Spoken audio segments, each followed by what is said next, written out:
एक बार की बात है। बरसाना गांव में एक सेठ रहता था जो बहुत धनी था। उसके 3 पुत्र थे, परंतु उसकी कोई पुत्री नहीं थी। कुछ समय पश्चात उसकी पत्नी का देहांत हो गया और सभी पुत्रों की शादी हो गई।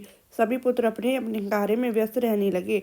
अपने बच्चों में अपने पत्नी के साथ सेठ के दिल की बात सुनने वाला कोई नहीं था। सेठ को शुरू से ही इस बात का बहुत दुख था कि उसकी कोई पुत्री नहीं है। लेकिन अब उसकी पत्नी की मृत्यु के बाद उसको यह दुख और सताने लगा और वह इस बात को लेकर परेशान रहने लगा कि उसकी कोई पुत्री नहीं है। एक दिन एक महान पंडित उसके घर पर आए और उसे दुखी देखकर उन्होंने पूछा कि तुम्हें किस बात की परेशानी है, तुम क्यों दुखी हो।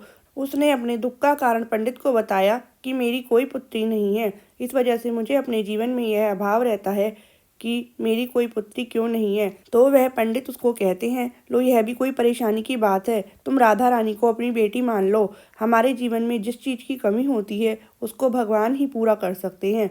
परेशान होने से क्या होगा, तुम राधा रानी को अपनी बेटी मानो और उनसे अपने दिल की बात किया करो, देखना तुम्हें यह अभाव कभी नहीं सताएगा। सेठ को पंडित की यह बात अच्छी लगती है और वह ऐसा ही करता है। राधा रानी की मूर्ति लेकर आता है और प्रतिदिन भोजन करने से पहले राधा रानी को भोग लगाता है। फिर स्वयं भोजन करता है और सोने से पहले राधा रानी के साथ खूब बातचीत करता है। ऐसे ही करते करते वह दिल से राधा रानी को अपनी बेटी मानने लगा और वह भूल ही गया कि उसकी कोई बेटी नहीं है।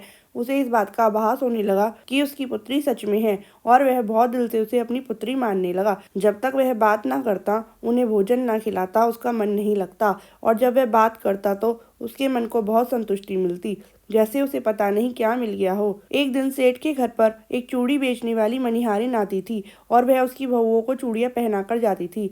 एक दिन वह चूड़ी बेचने घर पर आई और उसने सेठ के बेटे की 3 बहुओं को चूड़ी पहनाई। उसके साथ जब सेठ की बहुएं चूड़ी पहनकर चली गईं तो उसके सामने एक और कन्या आई। उसने कहा कि मुझे भी चूड़ियां पहना दो।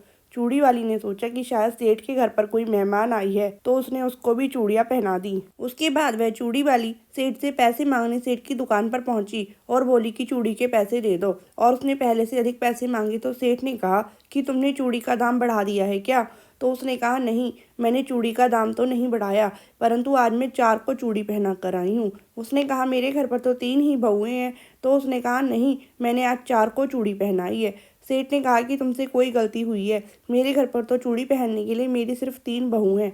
तो उसने 3 के पैसे चूड़ी वाली को दे दिए और चूड़ी वाली भी बिना कुछ कहे पैसे लेकर अपने घर चली गई। रात को सेठ घर आया और हमेशा की तरह राधा रानी को भोग लगाकर और खूब सारी बातें कर सो गया। उस दिन रात को सेठ के सपने में राधा रानी आई और कहने लगी, बाबा, तुमने चूड़ी वाले को मेरी चूड़ी के पैसे क्यों नहीं दिए। जब तुम मुझे अपनी बेटी मानते हो तो तुमने मेरी चूड़ी के पैसे क्यों नहीं दिए। और ऐसा कहकर एक लाडली बेटी की तरह रोने लगी। यह सब देखकर सेठ की आंख खुल गई और वह भी रोने लगा। जब सुबह हुई तो वह चूड़ी वाली के घर गया और बहुत सारी स्वर्ण मुद्राएं उसके पैरों में रख दी और उसने बताया कि तुम कल सच बोल रही थी, तुमने कल 4 को ही चूड़ी पहनाई थी। मैंने राधा रानी को अपनी बेटी माना है। तुम बहुत भाग्यशाली हो जिसको राधा रानी के दर्शन हुए। मैं इतने दिनों से उनके दर्शन को तड़प रहा हूँ और तुमने एक बार में ही उनके दर्शन कर लिए।